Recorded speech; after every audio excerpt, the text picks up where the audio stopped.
नमस्कार साथियों, ट्रिक वाले इस डिजिटल मंच पर मैं आपका हिंदी मित्र नरेश गोयल आपका हार्दिक अभिनंदन व स्वागत करता हूं। तो दोस्तों चलते हैं अपन अगले पार्ट की ओर। अगला पार्ट आता है वही अपन का विलोम शब्द का। और विलोम शब्द में अब जो अपन पढ़ रहे हैं दोस्तों वो ले रहे हैं आपके थ से।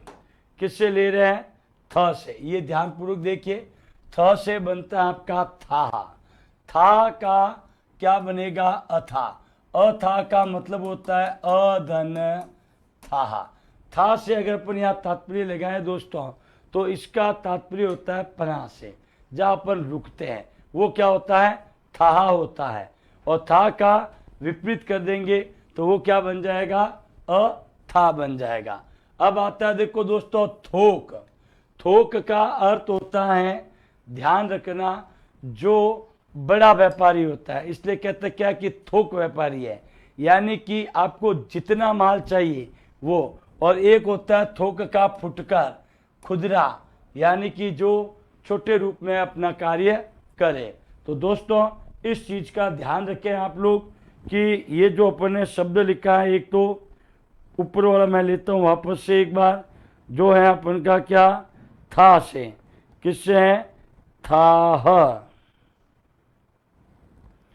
तो था का जो अर्थ हमने बताया आपको, ये होता है दोस्तों, वही मैंने इस तरह का कहा था आपको। देखिए, इसको था को हम कहते हैं नदी या ताल। क्या कहते हैं? नदी या ताल या समुद्र आदि के नीचे का भाग। नीचे का जो भाग होता है वो होता है दोस्तों क्या? था। और जब इसका उल्टा कर दे अपन तो ये क्या हो जाएगा हमारा? अथा। यानी कि जिसका कोई तल ही ना हो, नीचे का भाग ही ना हो, वो होता है अथा। इसीलिए कहते हैं कि अथाह सागर है। थोक बोले तो होलसेल, जिसको हम अंग्रेजी में कहते हैं, क्या कहते हैं? होलसेल विक्रेता। और ये होता है फुटकर। ये जो दुकानों के अंतर्गत आप देखते हो दोस्तों, वो हमारे क्या होते हैं? फुटकर विक्रेता होते हैं। अब देखो दोस्तों, इसके बाद आता है अगला हमारा दंड।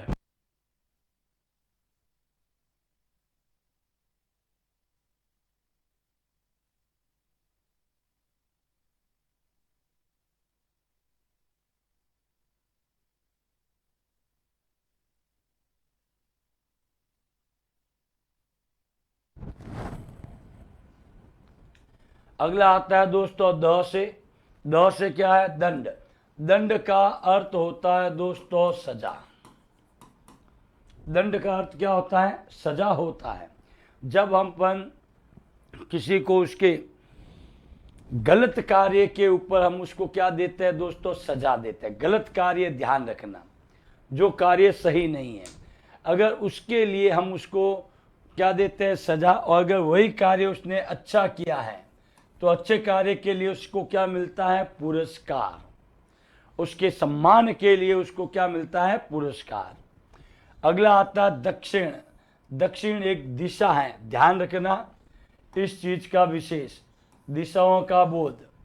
इसको हम उत्तर भी कह सकते हैं। ये होता है उत्तर और ये है दक्षिण।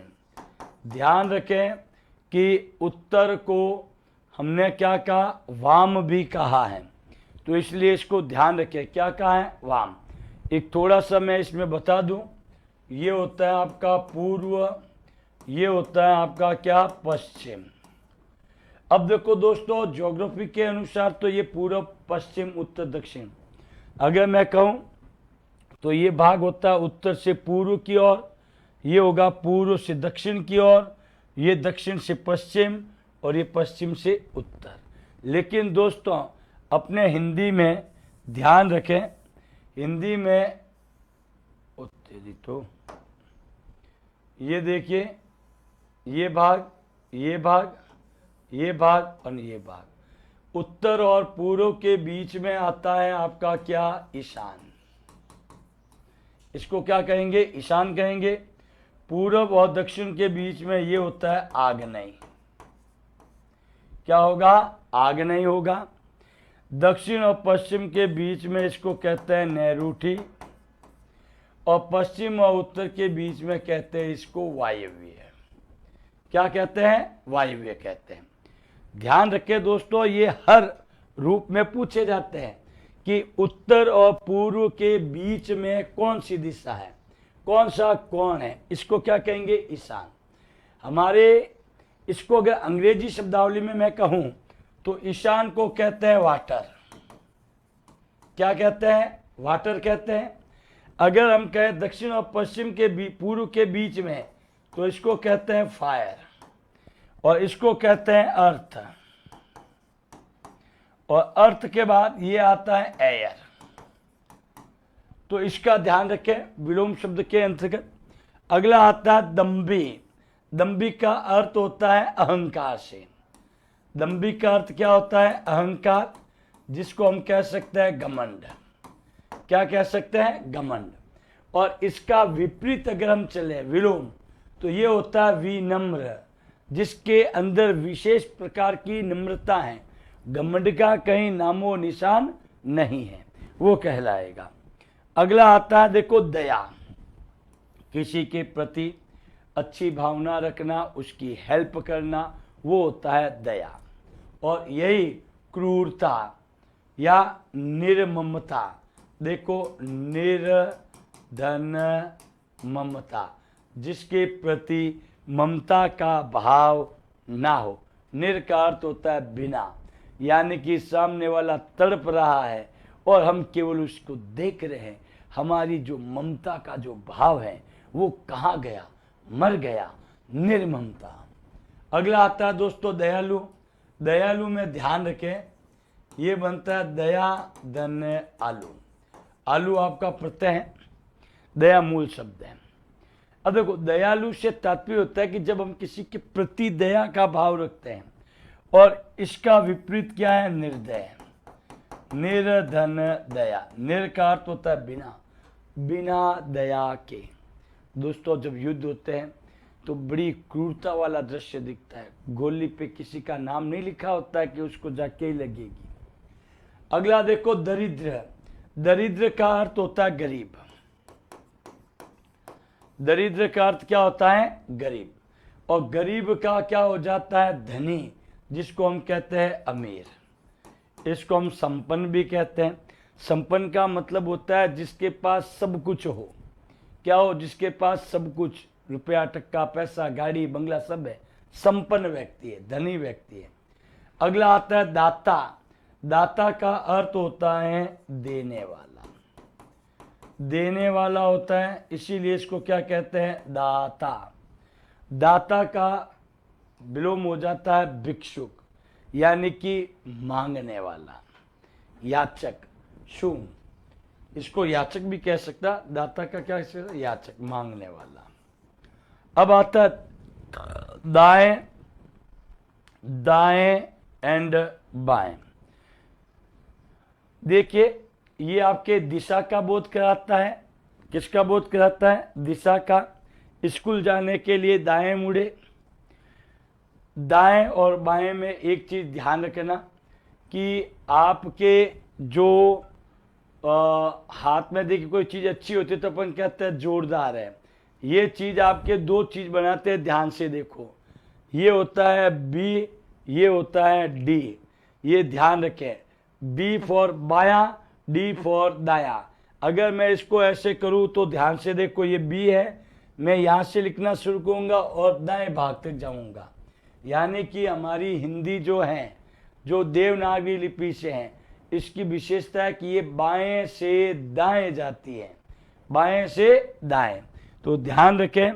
यही अगर बात करूं मैं उर्दू की, तो उर्दू इसका क्या होता है? उल्टा होता है, वो दाएं से बाएं चलेगी। तो अगला पॉइंट आता है दोस्तों दानी। दानी का मतलब होता है दान करने वाला। इसको हम कृपण या कंजूस भी कहते हैं।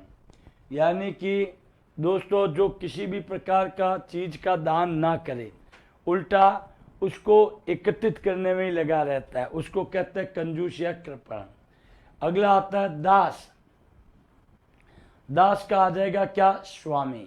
दास से तात्पर्य ध्यान रखना उस व्यक्ति से है जो किसी यानी ये समझ लो परतंत्र है, दूसरों के ऊपर आश्रित है वो, और उसका किस पर आश्रित है? अपने स्वामी पर आश्रित है, इसलिए उसको क्या कहा है? दास कहा है। चलिए दोस्तों अगली कड़ी को और अपन अग्रसित होते हैं। अगला जो पॉइंट है हमारी स्लाइड है, ये लीजिए। ये आता है दोस्तों दिवस।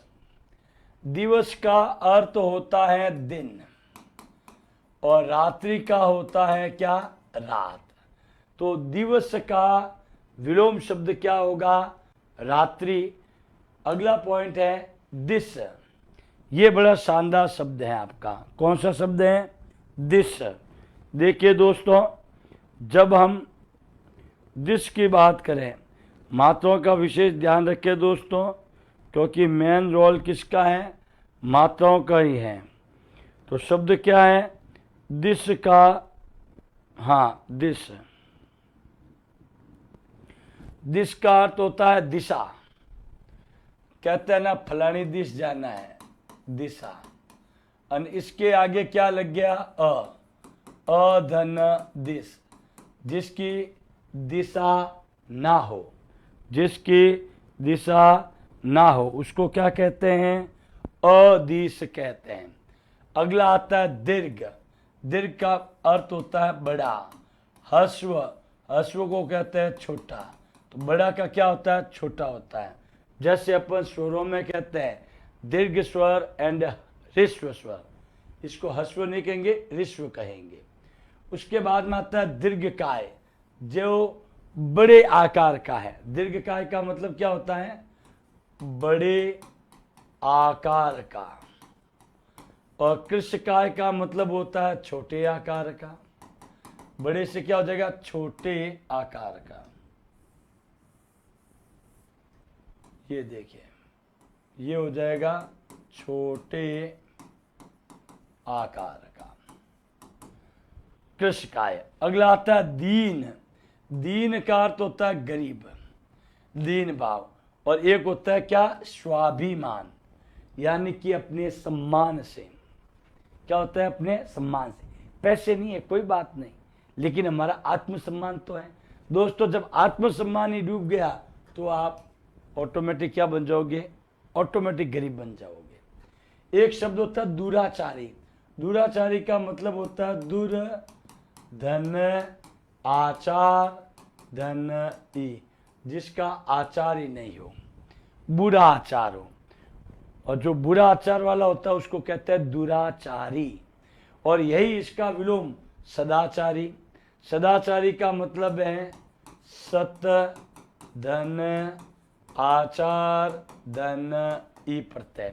सत्य बोले तो अच्छा या सच्चा, जिसका आचार, आचार का अर्थ होता है व्यवहार, जिसका व्यवहार बढ़िया होता है, अच्छा होता है, उसको क्या कहते हैं? सदाचारी। क्या कहते हैं? सदाचारी। अगला पॉइंट आता है दोस्तों, वो है हमारा द्रुत। द्रुत का मतलब होता है तेज। यह है मंथर। मंथर बोले तो धीमे। देखिए दोस्तों, ताल के 3 प्रकार हैं, जिसमें सबसे पहला आता है द्रुत ताल, जिसकी ताल की रफ्तार तेज होती है, और जिसके ताल की रफ्तार धीमे होती है होते हैं मंथर। अगला आता है दोस्तों दुर्बल। दुर्बल की जब हम बात करते हैं दोस्तों, तो इसके कट करने पर यह बनता है दुर्धन बल। दुर बोले तो बुरा, विपरीत, कठिन, बुरा बल हो, तो दुर्बल का क्या हो गया? सबल। सधन बल, बल के साथ। स का अर्थ होता है सहित, सहित बोले तो साथ। ये तो बिना बल का हो गया दुर्बल, और ये बल के साथ सबल। इसीलिए कहते हैं कि अब नारी अबला नहीं है, सबला हो गई है। आगे पॉइंट आता है दोस्तों दुर्गंध। दुर्धन गंध। देखिए जगह जगह उपसर्ग का प्रयोग बहुत मायने रखता है। दुर बोले तो वही बुरी, बुरी गंध, और जबकि ये हो जाती है सुगंध, सुधन गंध। तो दुर और सु का प्रयोग हुआ है, बाकी तो गंध तो है जैसे जैसे है। सु का अर्थ होता है अच्छी, विशेष। तो जहाँ अच्छी गंध होती है उसके लिए हम क्या कहते हैं भाई, सुगंध है। अगला आता है दुर्जन। दुर्जन में भी वही बात है, दुर्धन जन। दुर्जन का तात्पर्य होता है बुरा जन, और दुर्जन का विलोम शब्द हो जाता है सज्जन। सज्जन बोले तो सत धन जन। ध्यान रखें, उपसर्ग से ही अपन क्या कर रहे हैं, विलोम शब्द का प्रयोग कर रहे हैं। सज्जन, सच्चा है जो जन, वो सज्जन कहलाएगा। अगला आता है दुर्बोध। वही देखिए, दुर्धन बोध, जिसका बुरा बोध हो, और ये हो जाएगा सुधन बोध। देखिए ऊपर भी दुर सु। अब आता दुर्लभ। वही देखो दुर्लभ में, दुर्लभ की बात करें जो दोस्तों बड़ी कठिनाई से प्राप्त हो। दुर्लभ का अर्थ क्या होता है कि कठिनाई से प्राप्त होना। अब इसमें कठिनाई में चाहे वो सजीव हो चाहे वो निर्जीव हो, जैसे कि कुछ जड़ी बूटियां बड़ी दुर्लभ जड़ी बूटियां होती है, बड़ी मुश्किल से मिलती हैं, जिसका अर्थ होता है विलोम में सुलभ। तो सुलभ में देखो ये बनता है सुधन लभ, जो आसानी से मिल जाए, सरलता से मिल जाए, वो होता है सुलभ। अगला आता है दुरुपयोग। दुरुपयोग में भी देखो ये बनता है हमारा दुर्धन उपयोग, जिसका उपयोग बिना उपयोग के कह सकते हैं दुरुपयोग होता है। सदुपयोग, तो सदुपयोग में होता है सत धन उपयोग। देखिए दोस्तों, दुरुपयोग में जिस चीज का हम उपयोग कर रहे हैं उसकी आवश्यकता नहीं है, बेफालतू का हम कर रहे हैं, जो बेफालतू का खर्च होता है वही क्या कहलाता है, दुरुपयोग। और उसके विपरीत शब्द आता है सदुपयोग। सदुपयोग बोलते तो जहां उसकी आवश्यकता है, जिसका हम उपयोग करते हैं सही रूप में, तो वो होता है सदुपयोग। अगला है दुष्कर। तो दुष्ट धन कर, दुष्ट का हो जाएगा सुधन कर, चकर या सरल। तो दोस्तों अगला पॉइंट मैं लेता हूं आपके सामने, 10 से ही चल रहा है अभी भी हमारे, और इसका पॉइंट आता है हमारा दुष्प्राप्य। दुष्प्राप्य में ये देखिए दुष्धन प्राप्य, जो बड़ी कठिनता से प्राप्त हो, और उसके विपरीत ये बन जाता है सुधन प्राप्य, जो बड़ी आसानी से सरलता से हम उसे प्राप्त कर सके, वो होता है सुप्राप्य। अगला आता है दोस्तों दुष्ट। क्या आता है, दुष्ट। दुष्ट की बात करें अपन तो दुष्ट का हो जाता है बुरा व्यक्ति। दुष्ट का क्या हो जाता है, बुरा। और सज्जन या साधु, कहते हैं बड़ा सज्जन पुरुष है, साधु है, बिल्कुल साधु, कोई मतलब नहीं उसका किसी से कोई, वो होता है साधु। तो दुष्ट का विलोम शब्द क्या होगा, सज्जन या साधु। अगला देखिए दोस्तों दूषित। दूषित का क्या हो जाएगा, मैला कुचेला, और ये हो जाता है स्वच्छ, साफ एकदम। क्या हो जाए, साफ। तो दूषित का क्या, जैसे देखो पर्यावरण में, पर्यावरण प्रदूषण अपन कहते हैं, पर्यावरण दूषित हो रहा है, हवा के अंदर जहर घुल रहा है, जबकि सुबह सुबह का जो समय होता है दोस्तों, एकदम आकाश एकदम साफ होता है, स्वच्छ होता है। ये जो सुबह सुबह की जो ऑक्सीजन होती है दोस्तों, वो भी क्या होती है, एकदम स्वच्छ ऑक्सीजन होती है। अगला आता है दोस्तों देव। देव बोले तो देवता, और ये है दानव। दानव बोले तो राक्षस। क्या है, राक्षस। तो देव का क्या हो गया, दानव। अगला आता है देय। देय का अर्थ होता है देना। ये क्या लग गया, अदेय। अदेय का मतलब होता है जो दिया ना जा सके, जो दिया ना जा सके वो क्या हो जाएगा, अदेय हो जाएगा। अगला देखिए दोस्तों दोष। दोष का गुण भी होता है, और निर्धन दोष, अर्थात बिना दोष के, वो क्या होगा, निर्दोष। नेक्स्ट आता है दोषी। दोषी का निर्दोष हो जाएगा। द्वंद्व। द्वंद्व का अर्थ होता है झगड़ा, दोनों के बीच में द्वंद्व युद्ध चल रहा है, तो ये हो जाएगा निर्धन द्वंद्व। निर का अर्थ होता है बिना, बिना द्वंद्व के अर्थात बिना झगड़े के, वो क्या कहलाएगा? निर्द्वंद्व कहलाएगा। चलिए दोस्तों बढ़ते हैं अगली स्लाइड की ओर। ये लीजिए अगला पॉइंट आपके सामने आ चुका है दोस्तों, ध्यानपूर्वक आप देखें।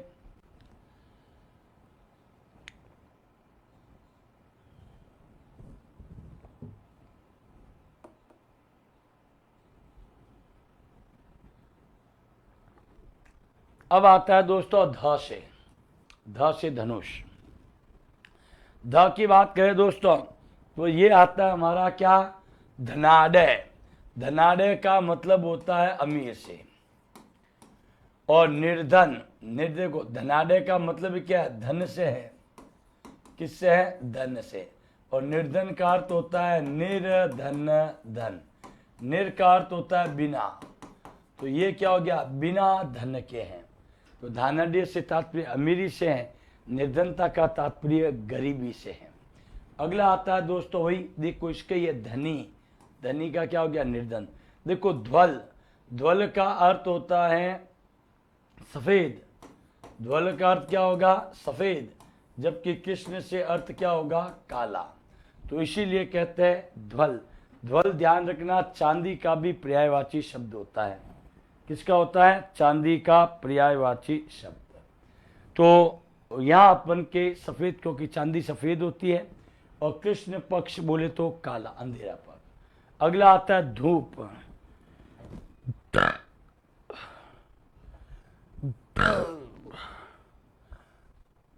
सॉरी, धूप। धूप देखो, धूप का क्या हो जाता है? छा या छाया।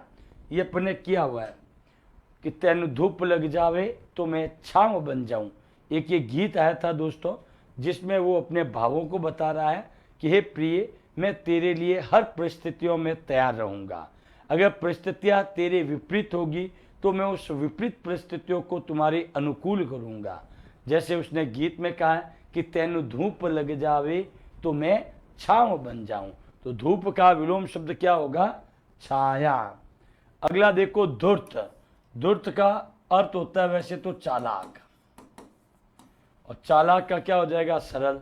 देखो दुष्ट, दृष्ट है ये। दृष्ट बोले तो अशिष्ट, अशिष्ट होता है। किसका? दृष्ट का।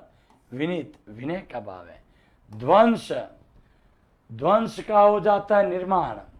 जैसे दोस्तों ध्वंस से तात्पर्य होता है टूटना, और निर्माण का अर्थ होता है बनना।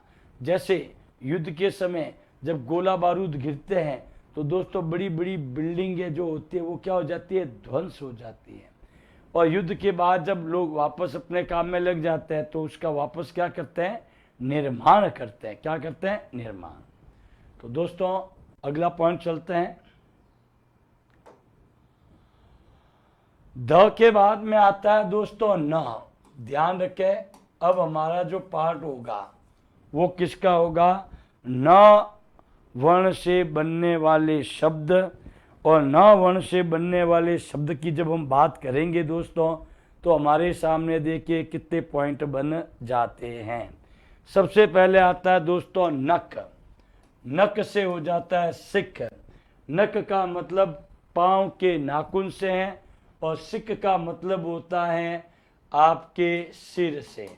यानी कि पांव से लेकर सिर तक का जो सौंदर्य होता है दोस्तों उसको कहते हैं नक शिखा सौंदर्य, जिसमें महिला नीचे से लेके ऊपर तक श्रृंगार करती है। तो नक का विलोम शब्द क्या हो जाएगा? सिख। नत, ध्यान रखें दोस्तों, शब्द जो हमारा है वो क्या है? नत। नत का विलोम शब्द हो जाता है दोस्तों उन्नत। देखो नत का अर्थ होता है झुका हुआ। नत का अर्थ क्या होता है? झुका हुआ। और उन्नत की जब बात करते हैं तो ये बनता है उत धन नत।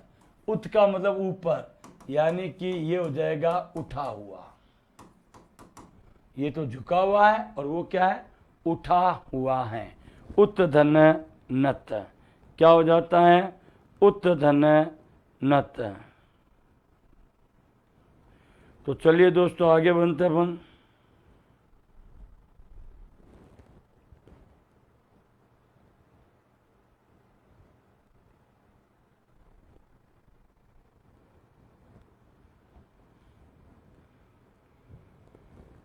चलिए दोस्तों आगे बढ़ते हैं अपन। फिलहाल तो अब आता है नमक हलाल और एक होता है नमक हराम। देखो नमक हलाल यानी कि नमक हलाल का तात्पर्य होता है दोस्तों कि जहां आप कार्य करते हो वो अपनी पूरी ईमानदारी के साथ करते हो, वो होता है नमक हलाली का काम। और एक होता है नमक हरामी, यानी कि जहां आप कार्य कर रहे हो वो उस काम के प्रति आप विपरीत भाव में चल रहे हो, स्वार्थ की भावना में चलते हो, वो होता है नमक हराम। इसीलिए कहते हैं दोस्तों कि नमक हलाली। नमक एक ऐसी चीज होती है दोस्तों, कई बार इसको लोकोक्तियों के अंतर्गत भी प्रयोग में लिया गया है दोस्तों, ये ध्यान रखें। किस में लिया गया है, लोकोक्तियों के अंतर्गत, कि जो व्यक्ति अपने कार्य को सही रूप से नहीं करता है तो वो होता है नमक हराम। सही रूप में कहता है, देखो नरक, नरक का क्या हो जाएगा, स्वर्ग। ये कहा जाता है दोस्तों कि मृत्यु के बाद आपके कर्मों के आधार पर आपको या तो स्वर्ग मिलेगा, अच्छे कर्म किए हैं, बुरे कर्म किए हैं तो नरक, ये कहा गया है। नवीन, नवीन का अर्थ होता है नया और प्राचीन का अर्थ होता है पुराना। जैसे आप देख सकते हो हमारे नवीन प्रतिष्ठान पर आप पधारे, आपका बहुत बहुत साधुवाद। अब देखिए प्रतिष्ठान से तात्पर्य उसकी शॉप से है, दुकान से, नई खोल ली है दुकान। और ये हमारी प्राचीन प्रतिष्ठान है, प्राचीन प्रतिष्ठान, बहुत पुराना प्रतिष्ठान है। नश्वर, नश्वर का अर्थ होता है समाप्त होना,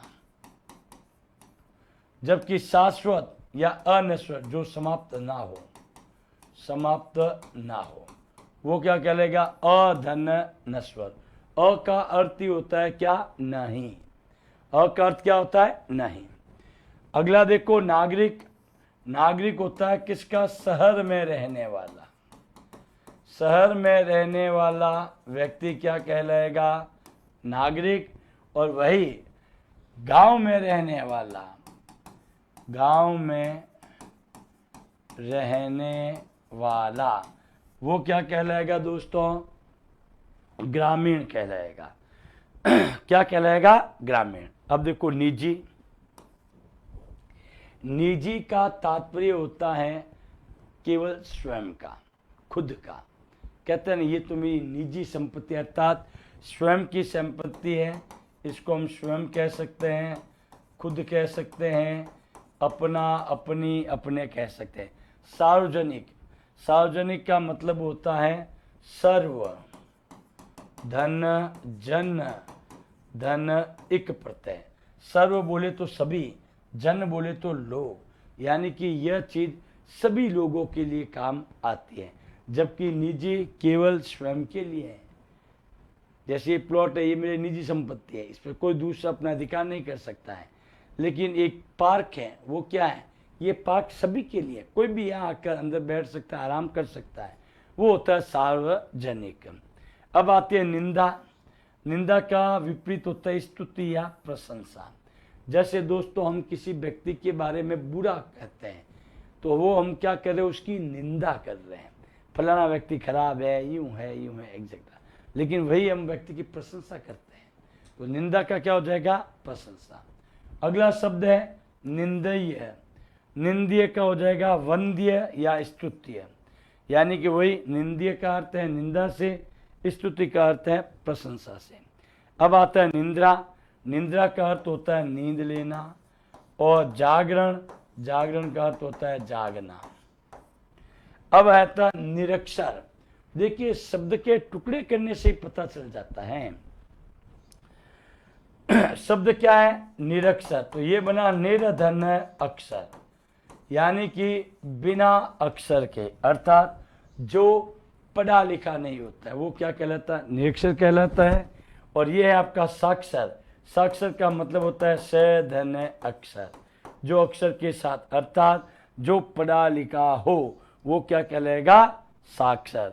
अगला आता है देखो शब्द है निरर्थक। निरर्थक की बात करूं तो ये बनता है निर,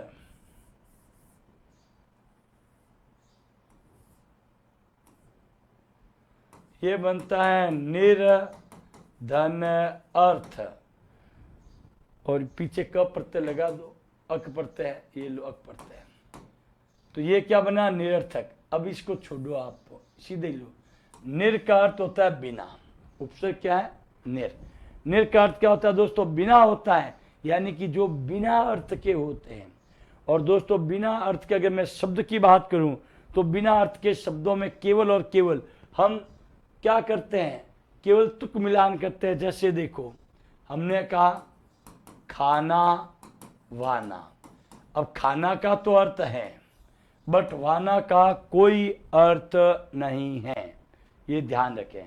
क्या कहा मैंने, खाना का अर्थ है, वाना का कोई अर्थ नहीं है, इसलिए इसको क्या कहेंगे, वाना को निरर्थक शब्द। जबकि ये है सार्थक। सार्थक का मतलब होता है दोस्तों, सार्थक का ये होगा सधन अर्थ, जिसका अर्थ साथ में हो। जैसे पर्यायवाची, विलोम शब्द, युग्म शब्द, वाक्यांश के लिए एक शब्द, मुहावरे, लोकोक्तियां, एग्जेक्ट्रा। तो चलता है दोस्तों अगली स्लाइड की ओर। ये लीजिए, अगली स्लाइड हमारे सामने आ चुकी है। ये है दोस्तों निरपेक्ष। क्या है, निरपेक्ष। निरपेक्ष का क्या हो जाएगा, सापेक्ष। अब बात आती है ये दोस्तों कि निरपेक्ष है क्या, क्योंकि शब्द हमेशा अर्थ का बोध कराते हैं। किसका बोध कराते हैं, शब्द हमेशा अर्थ का। शब्द लिखा हमने निरपेक्ष, शब्द क्या है, निरपेक्ष। तो निरपेक्ष का अर्थ होता है दोस्तों कि इसको हम कह सकते हैं अपेक्षा ना रखने वाला। अपेक्षा ना रखने वाला वो होता है निरपेक्ष, निर्धन अपेक्षा। और इसको अपन अवज्ञा भी कह सकते हैं, अवहेलना भी कह सकते हैं। सापेक्ष में सधन अपेक्षा, अर्थात जिससे हम अपेक्षा रख सकते हैं, अपेक्षा रख सके, वो क्या कहलाएगा, सापेक्ष। उसी प्रकार देखिए अगला शब्द है निराहार। निराहार का मतलब होता है निर्धन आहार। आहार का तात्पर्य भोजन से है। अगर हम बिना भोजन के रहें, क्या रहे, बिना भोजन के रहें, तो वो हमारा क्या कहलाएगा, निराहार। और आहार, आहार का मतलब भोजन से ही है, आहार लीजिए। शब्द है नियमित। नियमित का अर्थ होता है रोज, डेली। अनियमित जो रोज ना हो, ना रोज, ना रोज, अधन नियमित। ध्यान रखना, अ उपसर्ग लगा है, अ का अर्थ क्या होता है, ना। जो व्यक्ति नियमित नहीं रहता है वो होता है अनियमित। जैसे कक्षा में आपकी उपस्थिति नियमित रहती है, कक्षा में आपकी उपस्थिति क्या रहती है, नियमित रहती है, तो हम क्या कहेंगे, नियमित। और अगर आप बीच बीच में बंक मार लेते हो तो वो क्या हो जाता है, अनियमित। नित्य, नित्य का मतलब होता है प्रतिदिन, प्रतिदिन। अनित्य तो ये होता है अधन नित्य, जो प्रतिदिन ना हो। निर्गुण, निर्गुण का मतलब होता है बिना गुण के। निर का अर्थ होता है बिना, बाहर, बिना गुण के होता है वो क्या होता है, निर्गुण। और सगुण का मतलब होता है सधन गुण, यानी गुण के सहित। शब्द है निर्दय, तो ये बनता है निर्धन दय, बिना दया के, अर्थात बिना दया के। और सदय, सधन दय, स बोले तो सहित। अगला आता है दोस्तों, शब्द बड़ा प्यारा है, निर्मल। निर्मल का अर्थ होता है बिना मल के, अर्थात बिना दाग का। और ये है मलिन। मलिन का अर्थ होता है स्वच्छ, सॉरी मलिन बोले तो दागी। मलिन का अर्थ क्या होगा? दागी, मैल खाया हुआ, ठीक है ना। जबकि ये निर्मल, निर्धनमल यानी बिना मल के, एकदम स्वच्छ। बिना मल के, बिना मैल का है तो स्वच्छ ही होगा, साफ होगा। अगला है निर्मम, निर्धनमम, बिना हृदय के, बिना हृदय के। और सहृदय, सधन हृदय, जिसमें हृदय साथ होता है। जैसे अपन कहते हैं दोस्तों कि आतंकवादियों के द्वारा जो निर्मम हत्याएं की गई, बिल्कुल उसमें किसी प्रकार का दया भाव नहीं था। ये जो पहलगाम के अंतर्गत अपन ने देखा है दोस्तों टीवी पर, समाचारों में, कि किस प्रकार से उन आतंकवादियों ने उन निर्दोष व्यक्तियों को उनकी पत्नी के सामने किस प्रकार से गोलियों से भुना था। निर्मम है। निर्लज्ज, निर्लज्ज का अर्थ होता है निर्धन लज्जा से, निर्धन लज्ज यानी कि बिना लाज के। और अगर लाज सहित है तो सलज्ज हो जाएगा, लज्जा के साथ। अगला निश्चय, ये तो बताने का काम ही नहीं है। निश्चय का क्या हो जाता है? अनिश्चय। निश्चय से ही बनता है निश्चित, और अ उपसर्ग लगा दोगे तो वो बन जाएगा अनिश्चित। अगला देखो निश्चल, बिना चल के, देखो निश्चल, निषधन चल, जो बिना चले। जबकि चंचल, जो चलता ही जाए, जो चलता ही जाए। अगला आ गया वही देखो निश्चित का अनिश्चित। देखो निष्काम, निष्काम का हो जाता है निषधन काम, जिसका अर्थ होता है बिना काम के। क्या होता है? बिना काम के। और इसका हो जाएगा सकाम, यानी काम के साथ, सधन काम। अगला आता है निष्क्रिय। निष्क्रिय का मतलब होता है निषधन क्रिय, क्रिया से बना है क्रिय, यानी बिना क्रिया के। जब आप बिना क्रिया के रहते हो दोस्तों, कुछ काम वाम नहीं करते हो, तो आपकी श्रेणी निष्क्रिय में आएगी, क्योंकि आप बिना कार्य के हो। और एक होता है सक्रिय। सक्रिय बोले तो जिसकी क्रिया साथ में हो। अपन कहते हैं ना, इस कार्य के लिए फलाना व्यक्ति बहुत ही सक्रिय है, यानी कि कभी भी उसको देख लो वो बड़ी फटाफट फुर्ती से ये कार्य कर लेता है, क्योंकि वो इस कार्य में क्या है? सक्रिय है। जबकि अगर आप उस कार्य से है ही नहीं तो ऑटोमेटिकली क्या होगा? निष्क्रिय। चलिए दोस्तों आगे बढ़ते हैं, ये लीजिए। अगला पॉइंट आता है हमारा निष्फल। निष्फल की जब हम बात करें तो ये बनेगा निष्धन फल, जिसका अर्थ होता है दोस्तों बिना फल के। जैसे मैंने कहा कि निष्फल रहकर मैं ये कार्य करने का इच्छुक हूँ, अर्थात बिना फल के, मुझे इसको कोई आवश्यकता नहीं है, कार्य जरूर करूँगा। उसके बाद में आता है सफल। सफल बोले तो फल सहित, सधन फल, क्या हो जाएगा? फल सहित। आगे बढ़ता हूं दोस्तों। शब्द है निषिद्ध। निषिद्ध का विहित या वैद्य। निषिद्ध का मतलब होता है जहां उस कार्य के लिए रोक हो। क्या हो? जहां उस कार्य के लिए क्या होता है? रोक लगी रहती है दोस्तों, उसको क्या कहते हैं? निषिद्ध कहते हैं। क्या कहते हैं? निषिद्ध कहते हैं। अगर मैं बात करूं दोस्तों अगले पॉइंट की, तो देखिए निषिद्ध का क्या होता है? वैद्य, अर्थात या इस कार्य के लिए आपको किसी प्रकार की रोक नहीं है, या आपकी वैद्य है, बिल्कुल कर सकते हो। शब्द है निमीलन। ये भी बड़ा प्यारा शब्द है, ध्यान रखना। शब्द हमारा क्या है दोस्तों?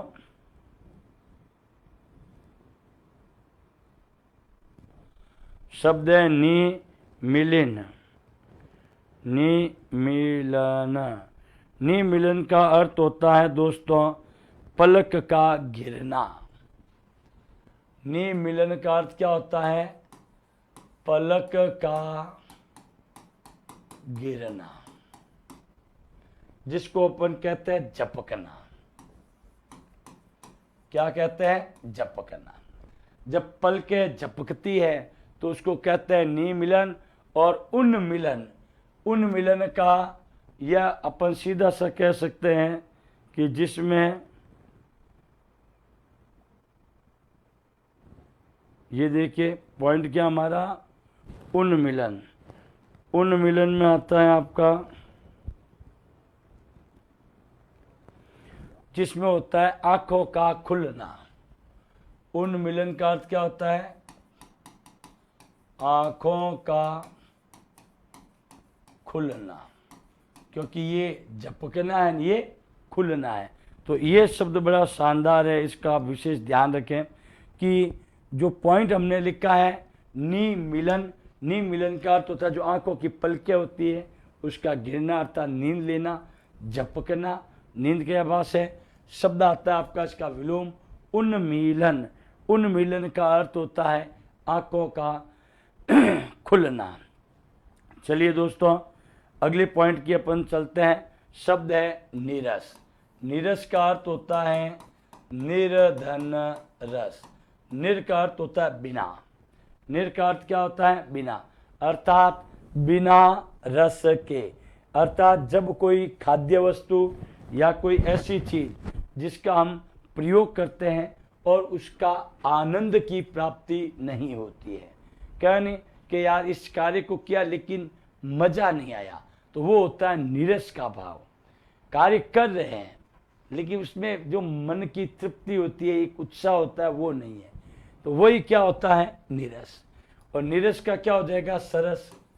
सधन रस, रस के साथ। यानी जब हम चाहे कार्य हो चाहे भोजन हो, जब उसके अंदर उसके आनंद की प्राप्ति होती है तो ही हम क्या कहते हैं? सरस। जैसे कोई गीत गा रहा है, उस गीत को सुनने के बाद में हमें खुद को नींद आने लगती है, उबासी आने लगती है, तो उस गीत में नीरसता का भाव है। नींद आ रही है लेकिन उसका गीत सुना, भाई साहब नींद उड़ गई, सरस है। क्या है? सरस। सधन रस है, सरस है। नेक्स्ट आता है दोस्तों नीरव। निर्धन रव।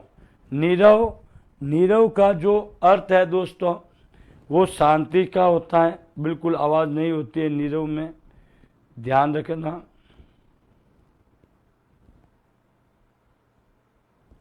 शब्द हमने क्या कहा? नीरव।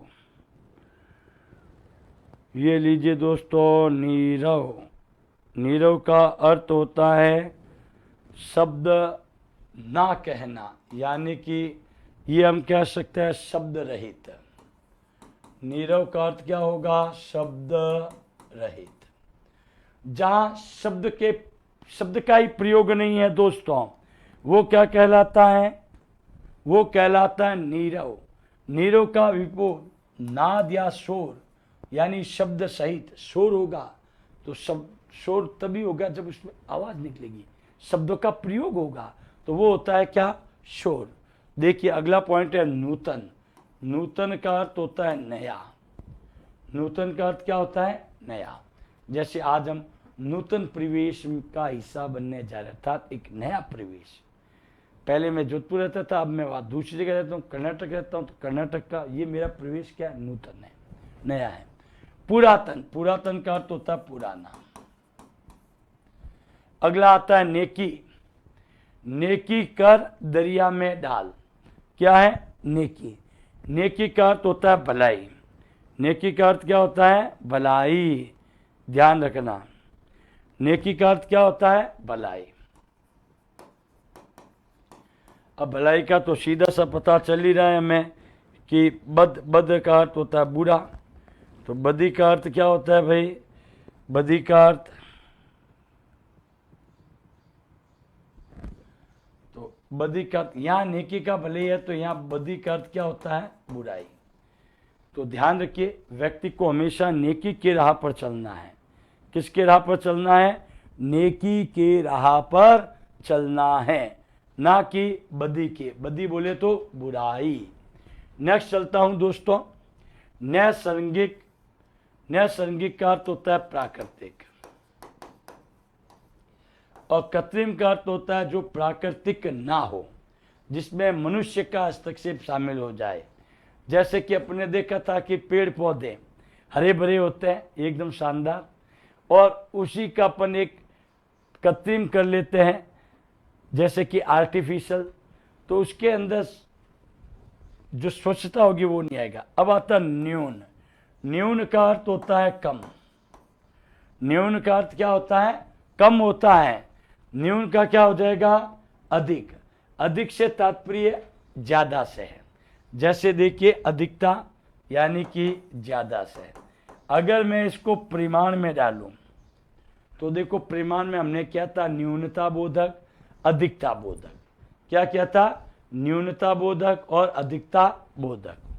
चलिए दोस्तों, ये इसमें आपके विशेषण की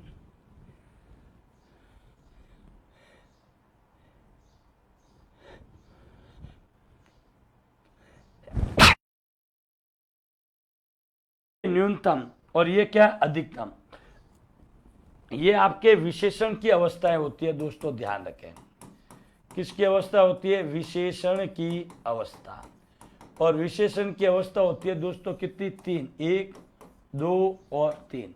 सबसे पहले आती है मूलावस्था।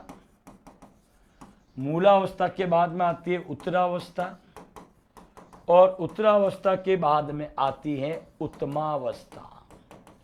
तो ध्यान रखिए दोस्तों, मूलावस्था का तात्पर्य विशेषण की मूल अवस्था से है। अगर आप मूल अवस्था के अंदर तर जोड़ दो तो वो हो जाएगा आपकी उत्तरावस्था, और मूल विशेषण के अंदर तम जोड़ देते हो तो वो हो जाती है उत्तमावस्था। तर जोड़ोगे तो उत्तरावस्था में होती है तुलना, और उत्तमावस्था में होता है एक को सबसे अच्छा ऑब्लिक क्या बता दिया जाता है? बुरा बता दिया जाता है। जैसे यहां देखो न्यूनतम, और ये क्या है? न्यून का अधिकतम। न्यून का क्या हो गया? अधिकतम। तो दोस्तों अगले कड़ी की ओर अगर अपन देखें तो यहाँ अपन का पाठ होता है समाप्त, और इन्हीं शब्दों के साथ मैं अपने शब्दों को देता हूं दोस्तों विराम। धन्यवाद।